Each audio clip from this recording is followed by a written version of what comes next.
of the National Emergency Alert System.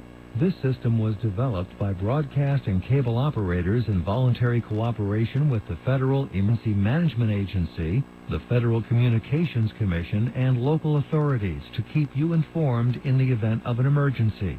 If this had been an actual emergency, an official message would have followed the tone alert you heard at the start of this message. No action is required.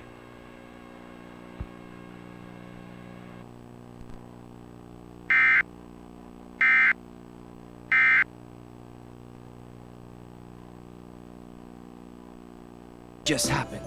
Listen to my blender.